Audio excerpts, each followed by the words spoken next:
नमस्कार, मैं डॉक्टर शिवांगी दास, आयुर्वेदाचार्य, TS research centre. आज हम मुख्यतः गायनोकोलॉजिकल कैंसर के ऊपर चर्चा करेंगे।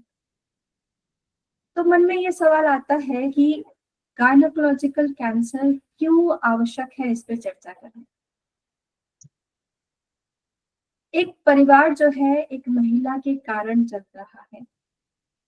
कई परिवार मिलके एक कम्युनिटी बनाते हैं, कई कम्युनिटी मिलके एक सोसाइटी बनाते हैं। तो कहने के लिए सोसाइटी में, देश में, पूरे विश्व में आधे से ज्यादा योगदान एक महिला की तरफ से आता है। तो महिलाओं को अपने जीवन के प्रति, अपने स्वास्थ्य के प्रति सचेत होना बहुत आवश्यक है।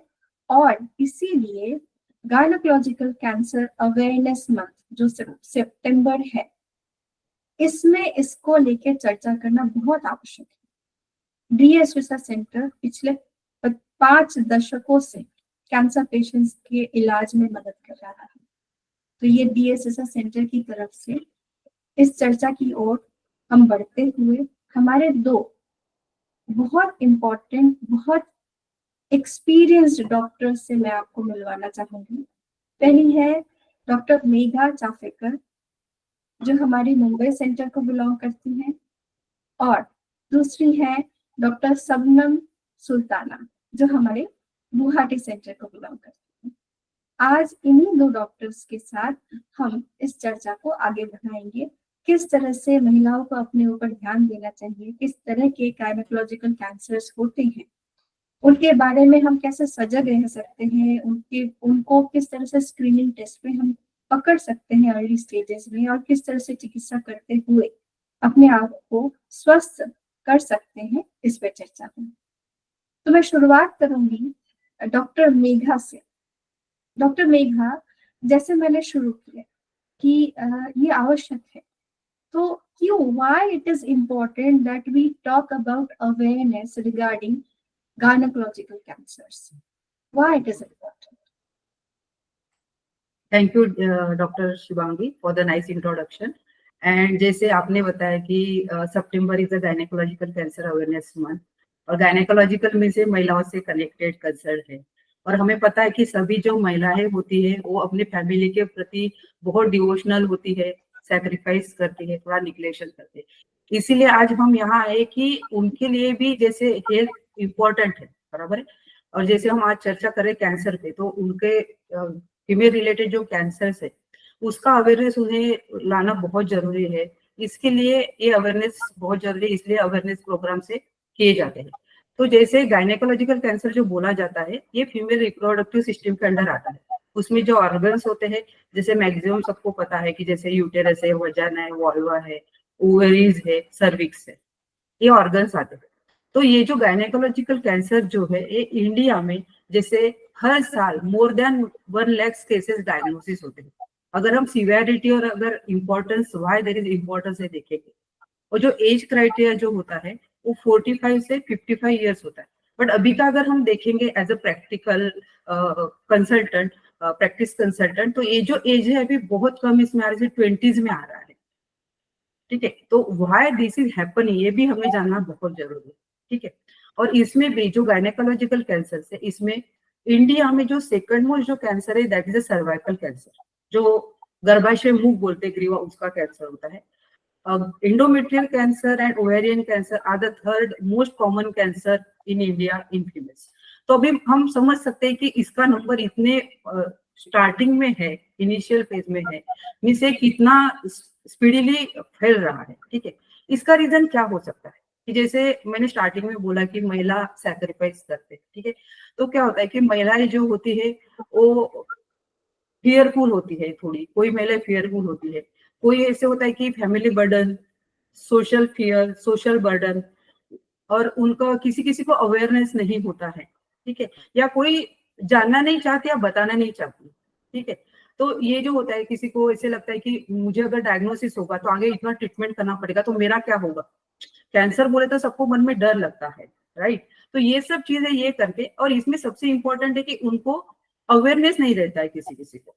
और सबसे इम्पोर्टेंट है कि किसी किसी को अवेयरनेस होके भी वो फैमिली में इतने बिजी हो जाते हैं कि वो खुद की तरफ ध्यान नहीं देते हैं, तो वो निग्लेक्ट किया जाता है, उसको बोलते हैं निग्लेक्शन टुवर्ड्स द हेल्थ। और दिस इज हैपनिंग जो हम डे बाय डे देखते हैं पेशेंट्स के साथ।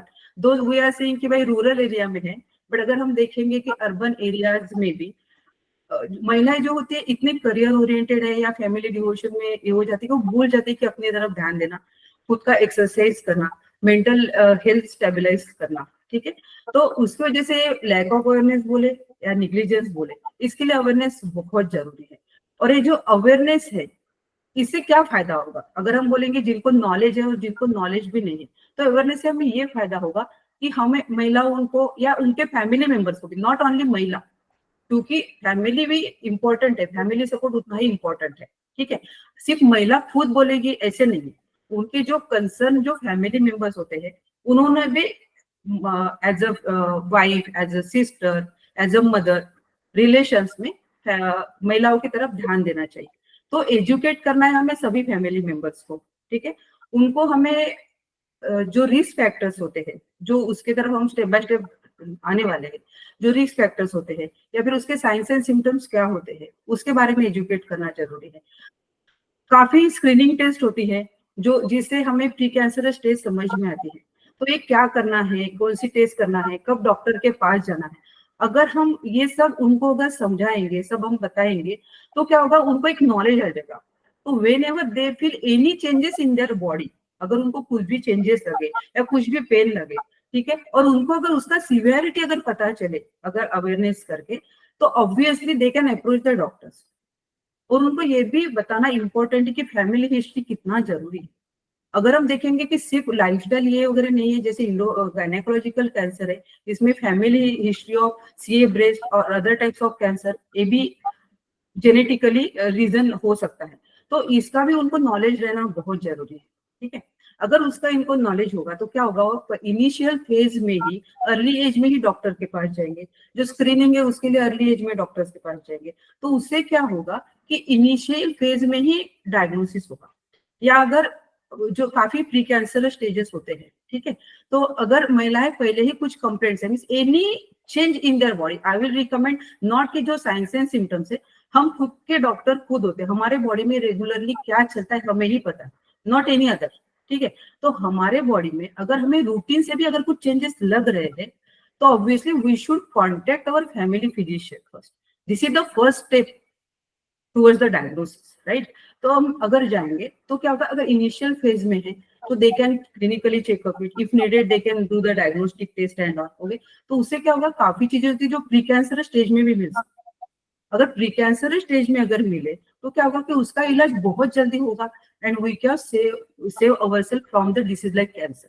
ठीक है, और अगर इनिशियल स्टेज में अगर होगा तो that is also good, because अगर इनिशियल स्टेज में होगा, there are many researches. So initial stage में ट्रीटमेंट बहुत पॉसिबिलिटी होती है, and there are good results of the treatment, that may be any type of treatment like modern means conventional treatment or alternative other type of treatment. There are many good options of the treatment. अगर हम initial stage में अगर treatment करते हैं तो हमारा इलाज बहुत जल्दी होता है और हम उससे बहुत जल्दी बाहर आ सकते हैं। तो जो मॉर्टेलिटी रेट जो बढ़ता है या फिर जो एडवांस स्टेज में जो डायग्नोसिस होता है या जो मॉर्टेलिटी रेट बढ़ता है, उससे हम डेफिनेटली खुद को बचा सकते हैं, हमारे फैमिली को बचा सकते हैं, हमारे देश को बचा सकते हैं। इसीलिए गायनेकोलॉजिकल कैंसर और I will say any types of cancer का अवेयरनेस होना बहुत जरूरी है। So we can fight against the cancer and we can win with our life. Thank you so much. आपने बहुत अच्छे से अवेयरनेस क्यों जरूरी है ये समझाया। और सही बात है कि एक महिला अगर अपने स्वास्थ्य को लेकर सजग रहेगी, अपने फैमिली हिस्ट्री को मेंटेन कर पाते हैं, तो उनकी कमिंग जनरेशंस भी सेव रहेंगी। ये बिल्कुल सही, ये बिल्कुल सही बात। तो अगर हम इसको और इस चर्चा को और आगे बढ़ाएं, तो मैं डॉक्टर शबनम से पूछूंगी कि डॉक्टर शबनम, वार्निंग साइंस क्या क्या होते हैं? मतलब किसी को अगर आइडेंटिफाई करना हो कि हाँ कुछ समस्या हो रही है, तो वार्निंग साइंस क्या क्या हो सकते हैं इसका? सो वार्निंग साइंस ऐसा एक्चुअली जब फीमेल का जो कैंसर नॉर्मली गायनिकोलॉजिकल कैंसर्स होते हैं, नॉर्मली जो कॉमन जो गायनिकोलॉजिकल कैंसर्स नॉर्मली जो देखा जाता है वो एक्चुअली सर्वाइकल कैंसर होता है, नॉर्मली डायग्नोस होता है। सेकेंडली यूटेराइन का कैंसर जो स्पेशली एंडोमेट्रियल कैंसर का डायग्नोसिस होता है। थर्डली क्या होता है, पेशेंट्स का वेजाइनल और वल्वर कैंसर भी डिटेक्ट होता है।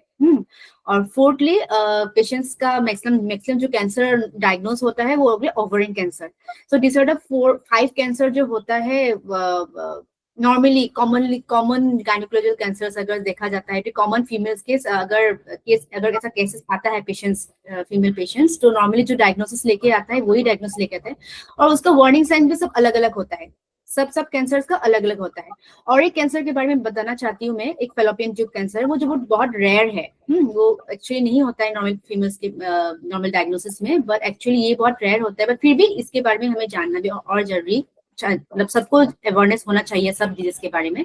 बट नॉर्मली जितना मैं पेशेंट्स से जितना मैं बात करती हूँ, जितना पेशेंट्स देखती हूँ, तो जितना कॉमन हुआ है cervical cancer being the top, because ये अभी बहुत बढ़ रहा है। मतलब it's like common in every house hold and specially females. ये मतलब बहुत सारे रीजंस होता है, और स्पेशली एक रीजन नहीं है कि एक इसके वजह से ये कैंसर हुआ है, या बहुत सारे फैक्टर्स प्ले करता है रोल।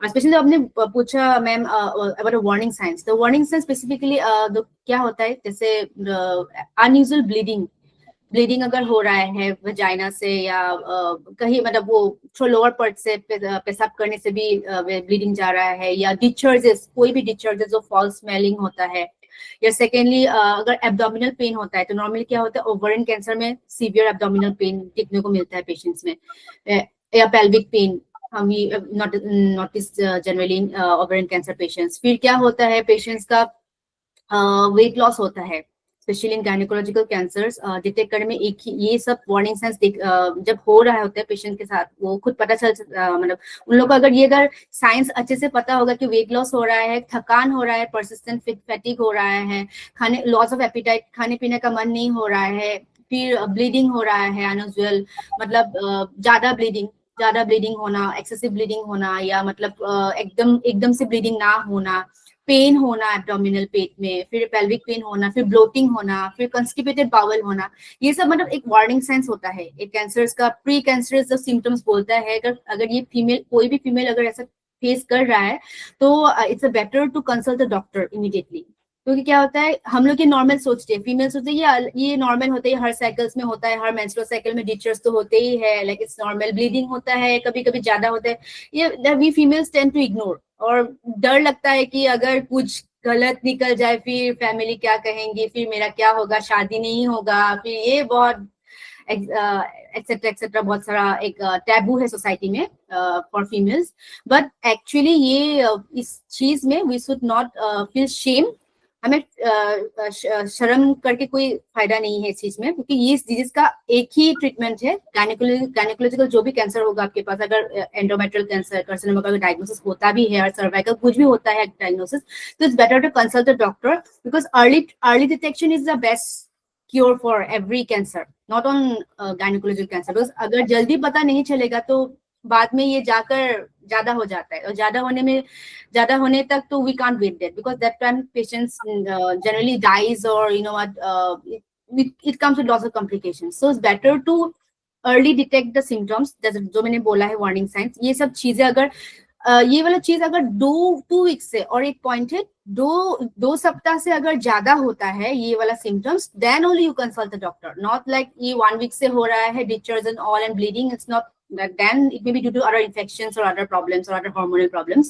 But अगर 2 वीक से ज्यादा हो रहा है, consistent persistent, और आपका weight loss भी ज्यादा हो रहा है, खाना पीना भी कम हो रहा है, drastic weight loss, so you should notice all these warning signs, because these are the signs that generally indicate cancer, specifically in female reproductive organ में कहीं पे तो कैंसर हुआ है, चाहे ये ओवरी हो सकता है, या यूट्रस में भी हो सकता है, या सर्वाइकल रीजन में हो सकता है, या वेजाइना में भी हो सकता है, या वल्वर रीजन में भी हो सकता है। तो डिफरेंट टाइप्स ऑफ कैंसर होता है, ये कॉमन है कैंसर्स, तो इसमें शर्म होने के लिए कोई मतलब there is nothing to feel to be ashamed of this having this, हाँ, बट जस्ट नीड्स अवेयरनेस, और ये पे ट्रीटमेंट होने से ये सारा मतलब सब इसका सॉल्यूशन है।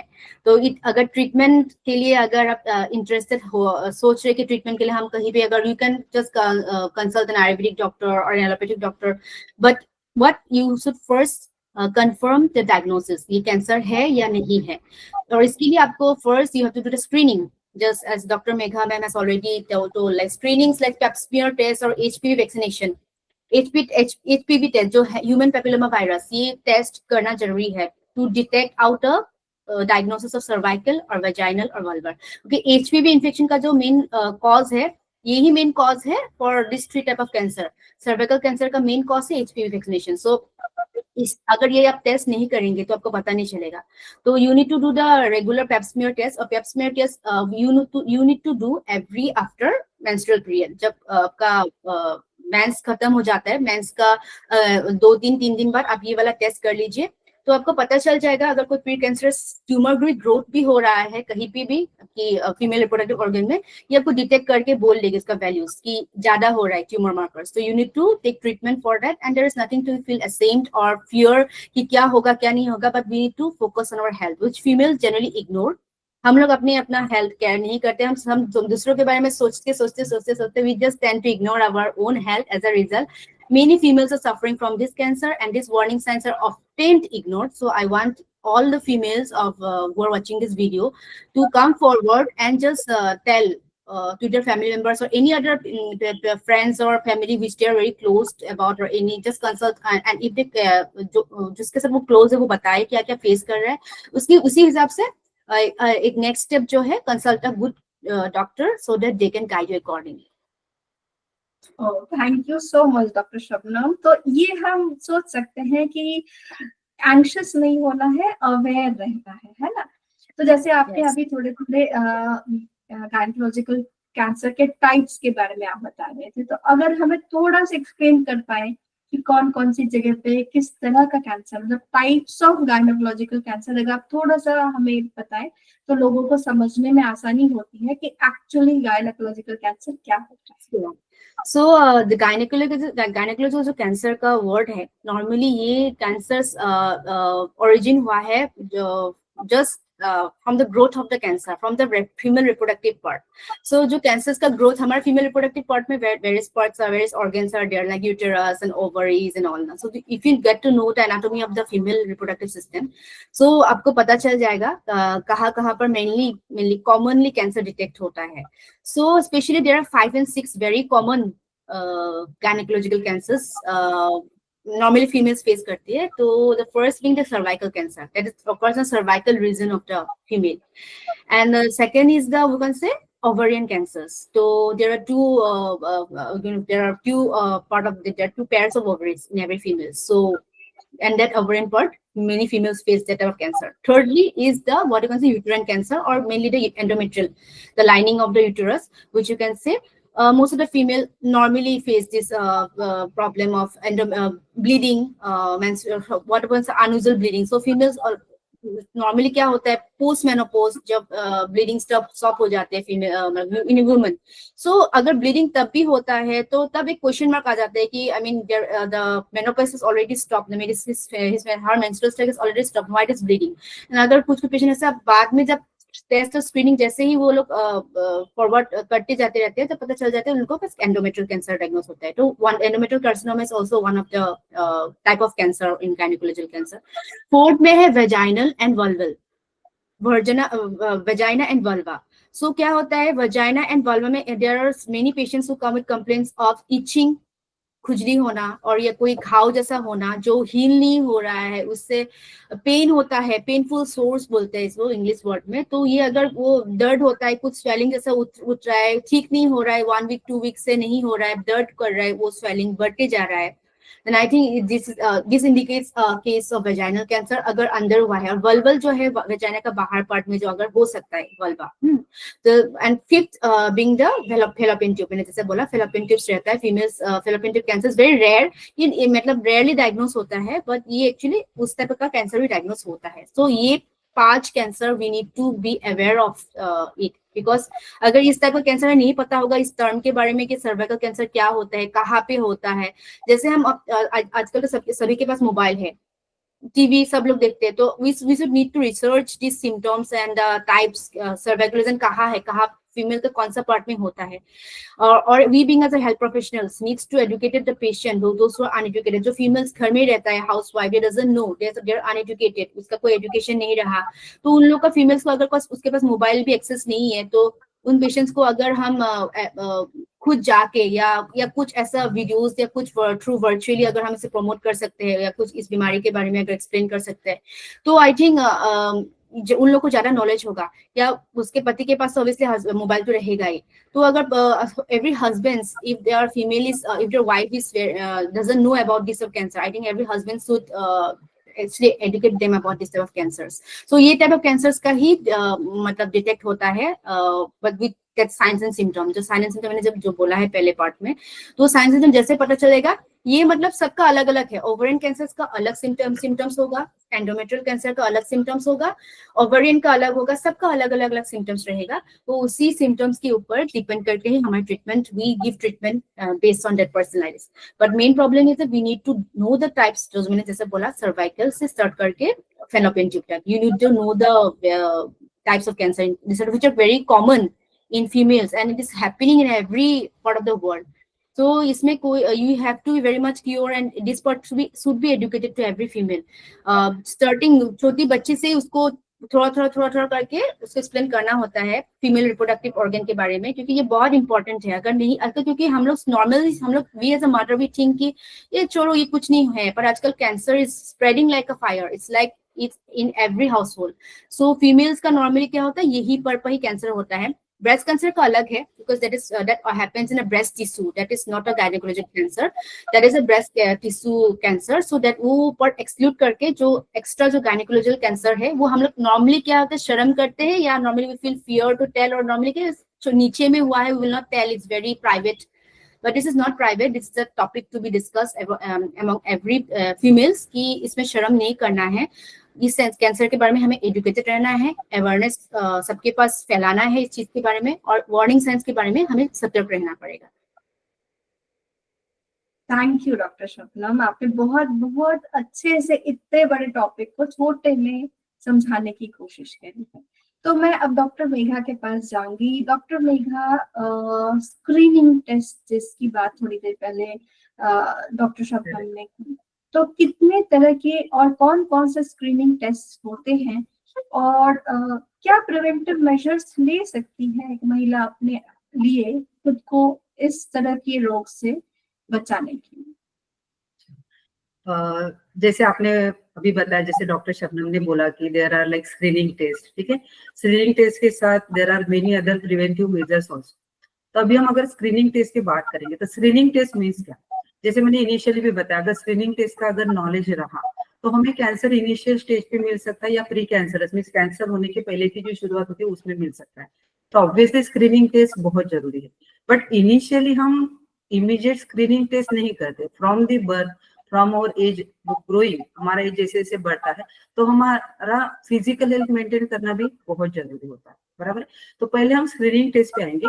जो स्क्रीनिंग टेस्ट होती है उसमें जैसे अभी जैसे हम लोग डिस्कस करें कि कैंसर किस तरह से it's like a fire spread हो रहा है, तो जो स्क्रीनिंग टेस्ट का अभी बहुत ज्यादा इंपॉर्टेंस है सभी कैंसर के लिए।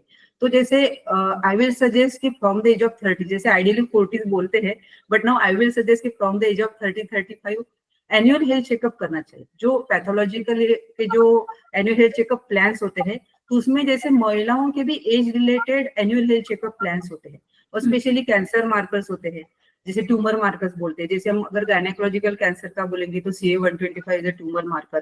ट्यूमर मार्कर मीन्स का क्या है, it's a protein in the blood. अगर वो बढ़ा मीन्स इट्स नॉट कि अगर ट्यूमर मार्कर बढ़ा मीन्स कैंसर हो गया, ऐसे नहीं है, but it's a alarming sign और इंडिकेशन।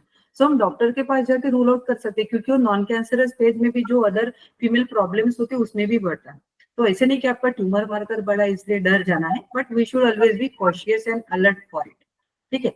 तो उसमें जो एनुअल चेकअप में जैसे ट्यूमर मार्कर्स होते हैं, सोनोग्राफी जो किया जाता है, अल्ट्रा सोनोग्राफी, USG जो बोलते हैं, पेट का पूरा सोनोग्राफी किया जाता है।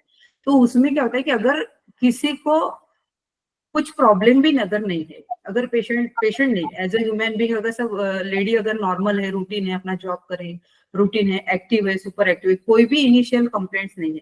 बट अगर एनुअल हेल्थ चेकअप में अगर हम सोनोग्राफी करें तो there are many other things, जैसे ओवेरियन सिस्ट समझता है, फाइब्रॉइड समझता है, एंड लेटर इसके चांसेस होते हैं कन्वर्जेंट टू कैंसर। तो इनिशियल स्टेज में अगर कुछ भी ऐसे पेट में हमारा रिप्रोडक्टिव ऑर्गन्स रिलेटेड अगर कुछ भी अगर हमें सोनोग्राफी में दिखता है तो हम इनिशियल स्टेज में उसका ट्रीटमेंट कर सकते हैं। तो इसलिए जैसे ट्यूमर मार्कर है, सोनोग्राफी है, ये एनुअल चेकअप में आता है, मीन स्पेशली महिलाओं के लिए। बाकी तो काफी और टेस्ट Yes. होते हैं कि जो किए जाते हैं अदर ऑर्गन्स के लिए एनुअल हेल्थ चेकअप में।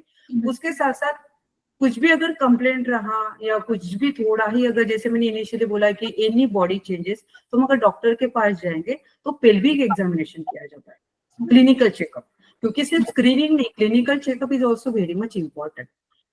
क्लिनिकल चेकअप करेंगे तभी तो थोड़ा कुछ डाउट आएगा, तो इसलिए कुछ भी रहेगा तो डॉक्टर के पास जाएंगे तो पेल्विक एग्जामिनेशन भी किया जाता है। इसके साथ साथ जैसे बताया कि सर्वाइकल कैंसर नंबर 1 पे इंडिया में से नंबर 2 में पूरे इंडिया में अगर माना जाता है, तो सर्वाइकल कैंसर के लिए उसके साथ along with the vulva and vagina जो सर्वाइकल के नियर बाय होता है, तो उसके लिए जो है वो पैप्समियर टेस्ट किया जाता है। पैप्समियर टेस्ट जो होता है वो from the age of 21 years किया जाता है टिल 30 ईयर्स, एवरी 3 ईयर्स किया जाता है, हर 3 साल में किया जाता है। और Pap smear along with the HPV virus का जो टेस्ट होता है वो 30 साल से 65 ईयर्स तक एवरी 5 ईयर्स में किया जाता है। अगर आपका उसमें अगर नॉर्मल है तो उसके बाद आपको स्क्रीनिंग टेस्ट करने की जरूरत नहीं, ठीक है। ये हुआ स्क्रीनिंग के पार्ट। बट इसके साथ सर्वाइकल कैंसर प्रिवेंशन के लिए और एक अपने पास वेपन है, वो है एचपीवी वैक्सीनेशन। एचपीवी मीन्स क्या? Human papilloma virus.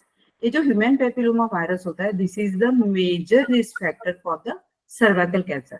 और ये होता है अनप्रोटेक्टेड सेक्स से, मल्टीपल पार्टनर से, ठीक है। जैसे अभी इंडिया में अगर बताया जाए तो काफी जगह ऐसे होता है कि लेडी ओरल कॉन्ट्रासेप्टिव पिल्स लेते हैं, कॉन्डोम यूज नहीं करते हैं, तो अनप्रोटेक्टेड सेक्स होता है। तो there are chances of more infection of human papilloma virus, क्योंकि इंटरकोर्स से होता है। तो उसमें अगर पुरुषों ने अगर कंडोम पहना, प्रोटेक्शन किया, because that is the external application, so there is no any side effect of that, it is always better to wear a condom while the sex.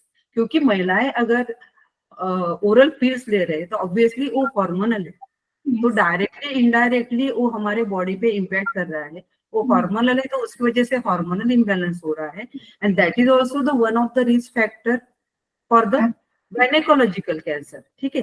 तो इसलिए ये प्रिकॉशन लेना जरूरी है। और जो एचपीवी का जो वैक्सीनेशन जो दिया जाता है वो from the age of 9 years till 14 years 2 doses दिए जाते हैं। 15 ईयर्स से 26 ईयर्स तक 3 डोजेस दिए जाते हैं। ऐसे आप अगर before contacting means before sexual contact ideally vaccination लेना है, तो कितना डोज लेना है, क्या एज है, उसके लिए अगर हम पेडियाट्रिशियन या फिर हमारे गायनेकोलॉजिस्ट को अगर मिलकर डोज रिकमेंड करेंगे, जो भी वेबिनार सुन रहे हैं, दैट इज ऑलवेज बेटर, क्योंकि वो आपको प्रॉपर गाइडेंस करेंगे। और जो वैक्सीनेशन जो है वो जैसे लेडी मीन्स बॉयज गर्ल्स में दिया जाता है, महिलाओं में दिया जाता है, उसी तरह से बॉयज में भी दिया जाता है, क्योंकि alternately obviously this is the contact of both and that is why there is a HPV infection. तो इसलिए HPV vaccination is the prime for the precaution. Second annual health checkup, ठीक है। उसके साथ साथ जो मैं कहूंगी, ये तो हमारा हो गया स्क्रीनिंग, इसके साथ हमें अदर रिस्क फैक्टर जो इम्पोर्टेंट है उसको हमें सेव करना बहुत जरूरी है, वो है हमारा physical health.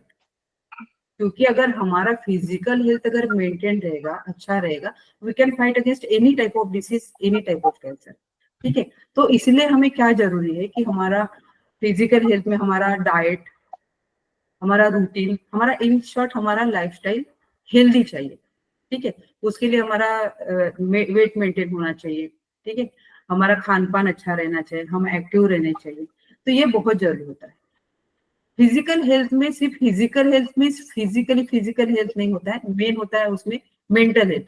Mental health plays a major role in any type of diseases, any type of cancer.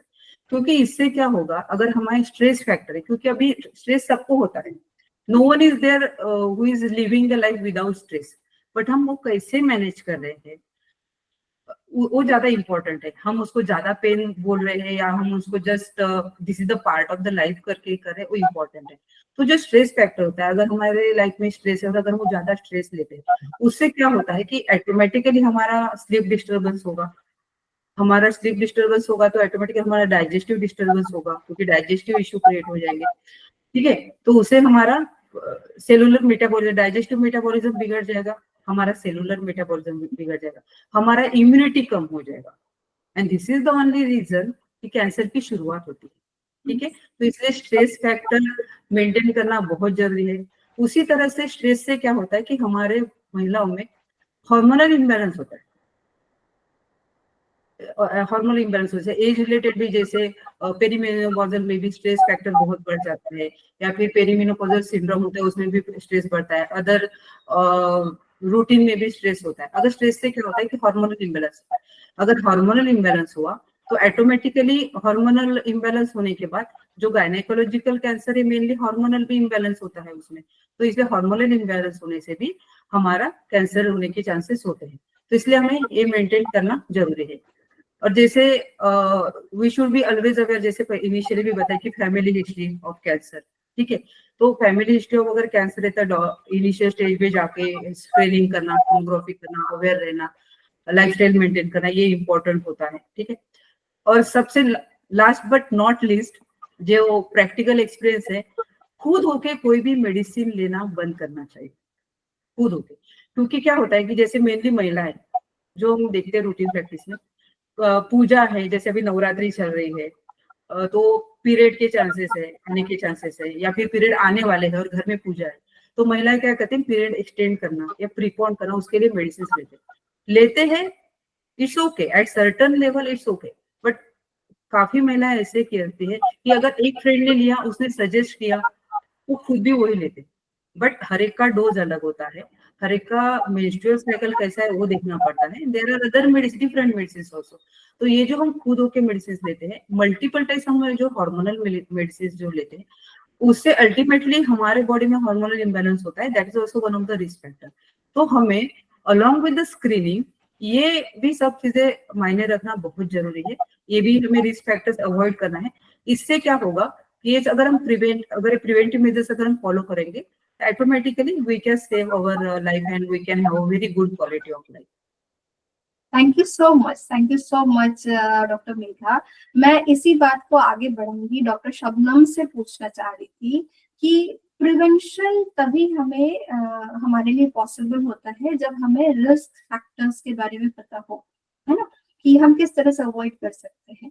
तो मेजर रिस्क फैक्टर्स क्या क्या होते हैं गायनेकोलॉजिकल कैंसर के संदर्भ में?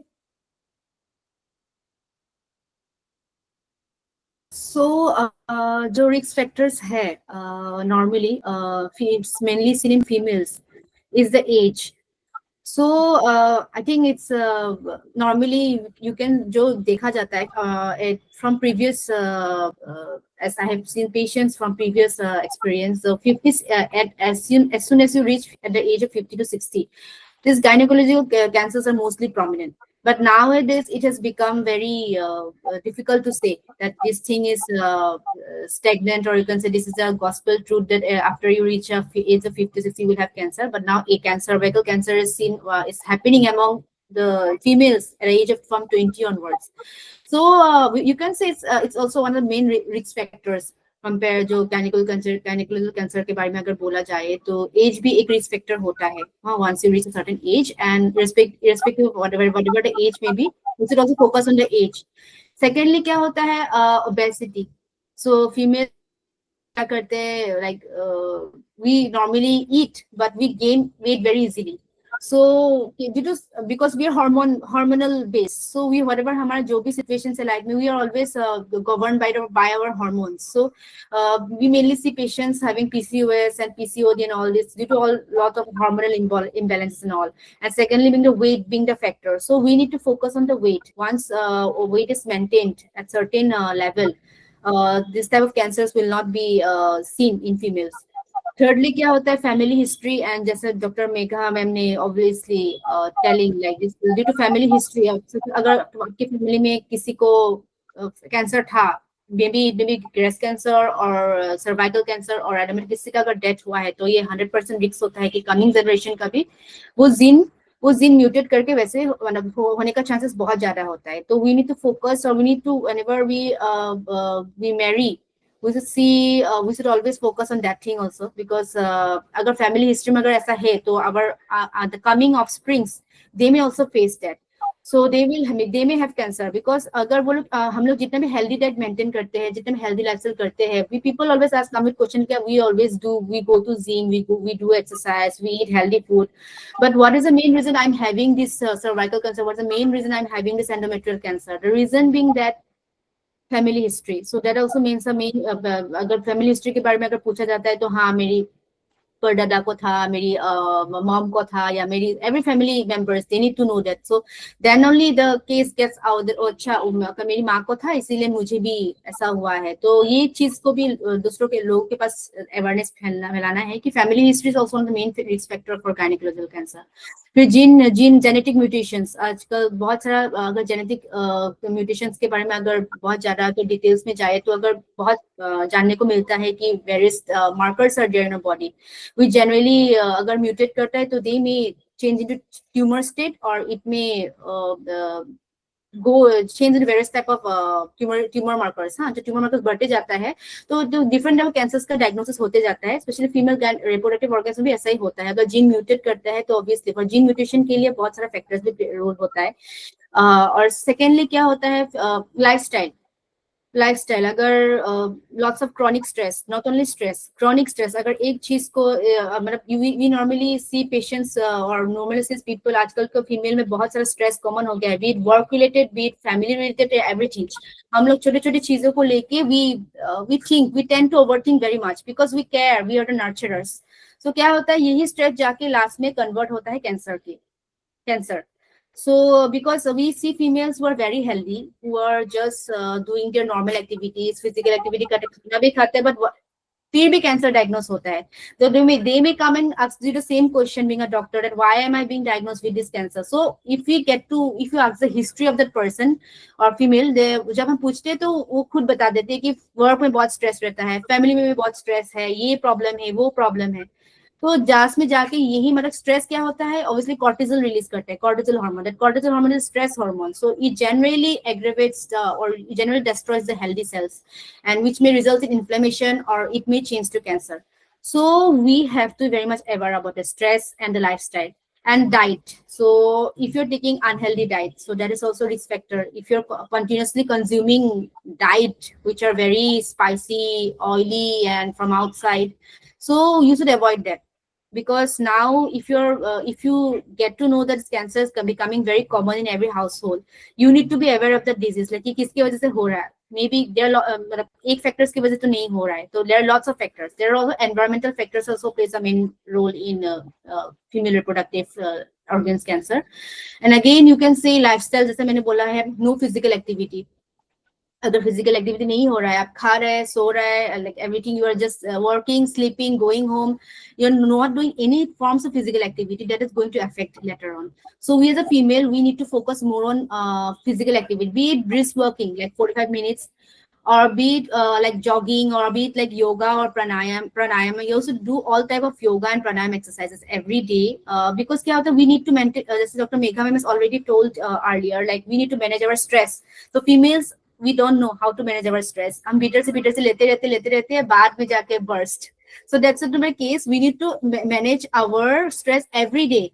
After going home or in the morning, every 30 minutes or take out any 30 minutes or 10 minutes of our time from a daily routine to do meditation, to literally because it helps a lot. So that thing, what happens is that once you do meditation or once you do yoga and all, what happens is that the dopamine hormones, which is the happy hormone, released in our female body, and that helps a lot. Means whatever, if you're having any inflammation inside your body, or if any cancer growth is going inside our body also, that dopamine hormone or that good hormone will destroy the cancer cells. So what happens is that it is normally if it takes lots of stress, it actually decreases the immunity. So we should focus on increasing the immunity of the patient. So immunity is also, we should also focus on the immunity. So the immunocompromised patient, There are many immunocompromised patients, like you will get to know that person having TB for 2 to 3 years. So that type of patients are immunocompromised, or from childhood only he or she always falls ill. She always falls ill anytime. So that type of patient or that type of children should be taken care of regarding her immunity. Because what happens once the immunity is not taken care of, what happens is that immunity will go decrease one by then, and plus that cancer may get diagnosed in such patients. So we should be very much careful. So there are lots of risk factors. As I said, the main being that you should maintain you should not avoid any screenings. So screening should be done regularly. You should do whatever screenings are advised by a doctor. You should consult a doctor immediately. You should be very much open with about your symptoms to your close ones, to your close, to every people who you come in contact with, to every health professional to speak up.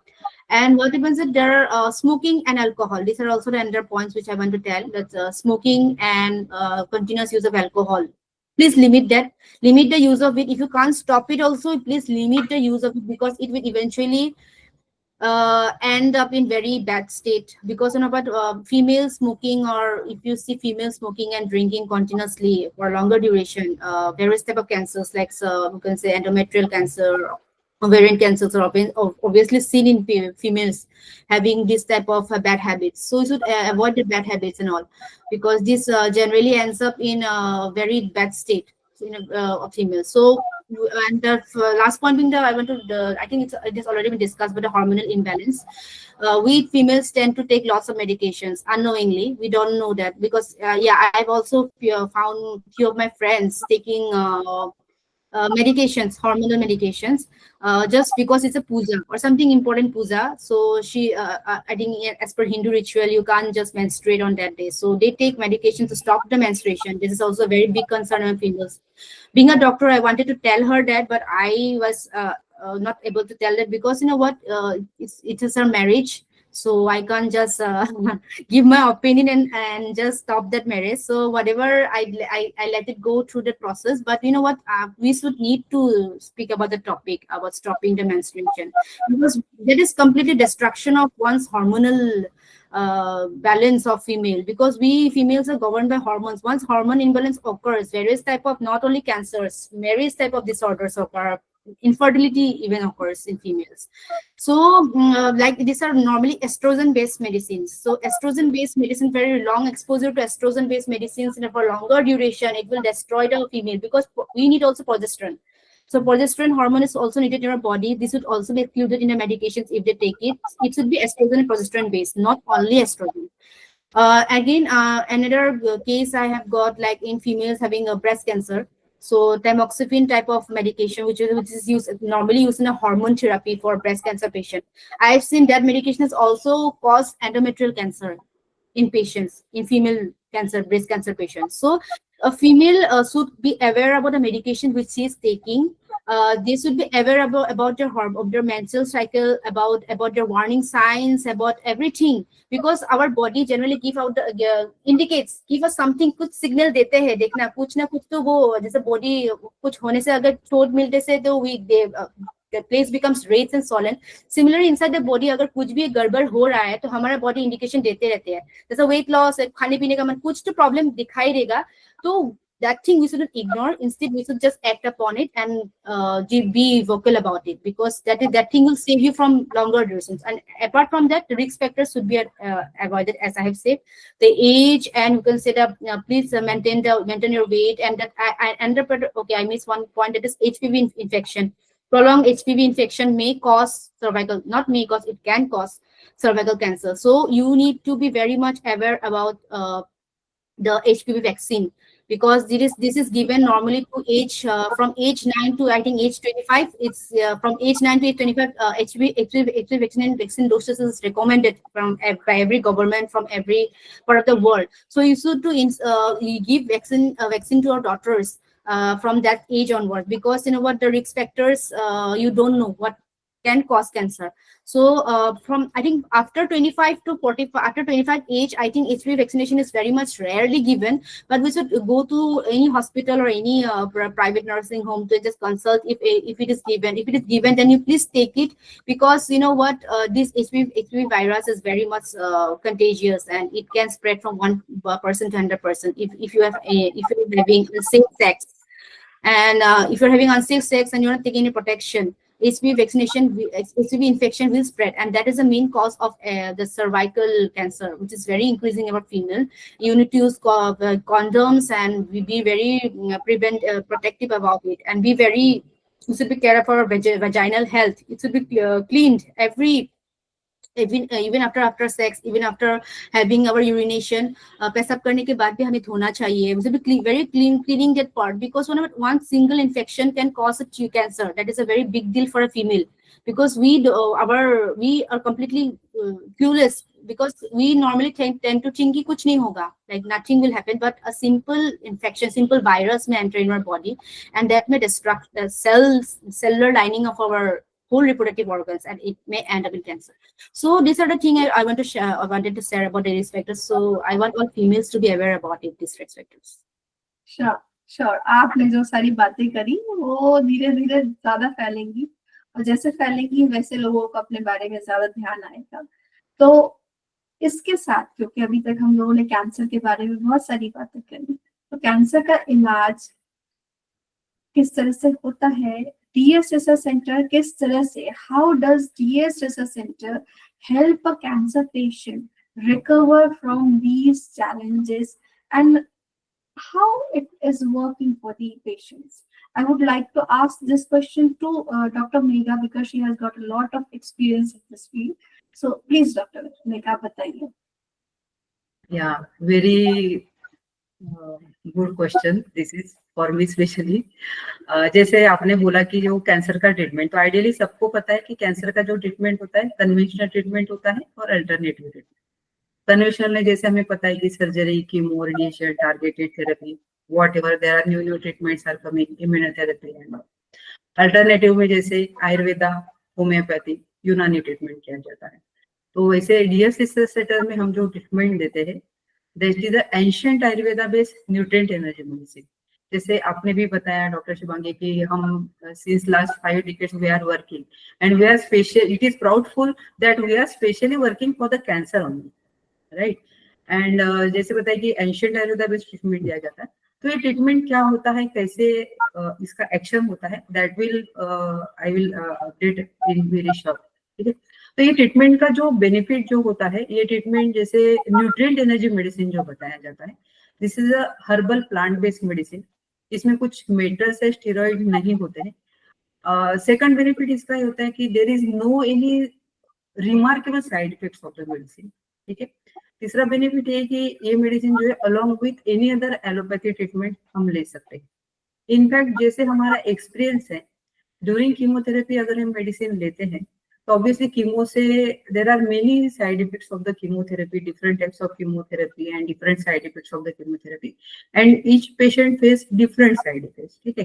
तो जो patient हमारा जो treatment लेते हैं, after certain period of time, when patients start responding to our treatment, after certain period of time, ये observe किया जाता है कि जो कीमो के जो साइड इफेक्ट्स होते हैं उसका सीवियरिटी धीरे धीरे कम होता है, नॉट इनिशियली, धीरे धीरे कम होता है.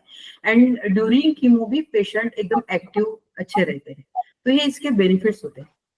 इसके साथ इसका एक्शन कैसे होता है, why we can take this medicine along with any other medicine, क्योंकि इसका कोई भी कॉन्फ्लिक्ट या इंटरएक्शन नहीं, क्योंकि concept of our medicine and concept of other medicine is totally different. ठीक है. जैसे हम अगर कैंसर की अगर बात करेंगे तो cancer is uncontrolled growth of abnormal cells. ठीक है. तो ये कैसे होता है, uncontrolled growth of abnormal cell होके क्या होता है, ट्यूमर फॉर्म होता है. Tumour means nothing but the collection of abnormal cell at one place. ठीक है. तो ये ट्यूमर फॉर्म होता है. तो जैसे बताया कि uncontrolled growth of abnormal cell ये तभी होता है जब हमारे बॉडी में जो नॉर्मल सेलुलर मेटाबॉलिज्म चलता है. Everyone's body is made up of trillions of cell, right. Cell function is like multiplication, division, destroy the old or damaged cell and new cell form. This is the apoptosis process. सबके body में चलते रहता है. पर जब apoptosis process बिगड़ जाता है तब क्या होता है कि हमारा जो नॉर्मल सेल मेटाबॉलिज्म होता है वो डिस्टर्ब हो जाता है. जब ये नॉर्मल सेल मेटाबॉलिज्म डिस्टर्ब हो जाता है we say it as a deviation of normal cell metabolism, and that is the actual start of the cancer, and tumor is the collection of that abnormal cells.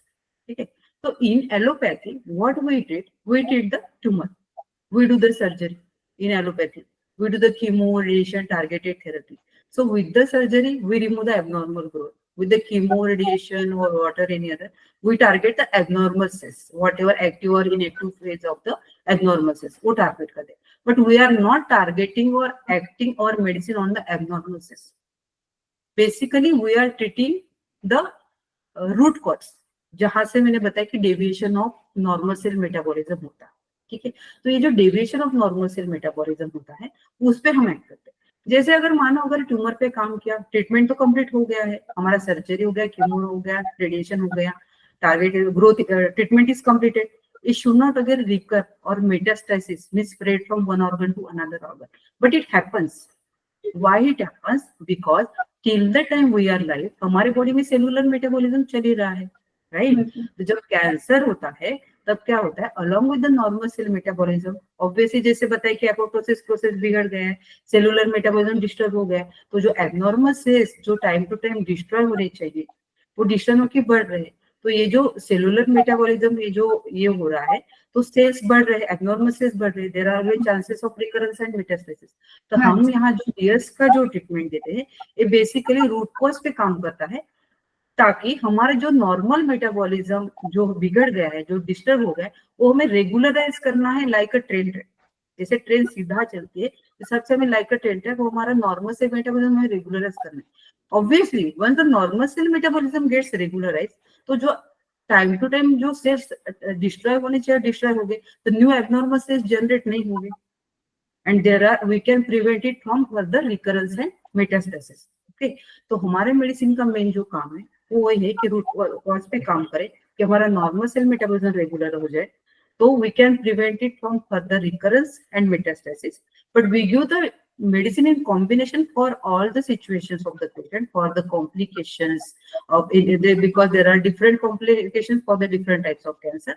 So we give the medicine for the different type of complications, considering the everything and considering the our concept of the medicine. ठीक है, और हमारा जो assessment भी जो होता है ये और ये है कि जैसे नॉर्मल सेल मेटाबॉलिज्म कब रेगुलराइज होगा, जब हमारा इम्यूनिटी स्ट्रांग रहेगा. क्योंकि पहले जैसे बताया मैंने कि अगर स्ट्रेस या कुछ भी रीजन से, रीजन में भी एनीथिंग, जैसे स्ट्रेस अगर बढ़ गया तो हमारा इम्यूनिटी कम होता है, this is the only reason of the cancer. ठीक है, तो हमारा जो इम्यूनिटी है वो स्ट्रांग होना चाहिए.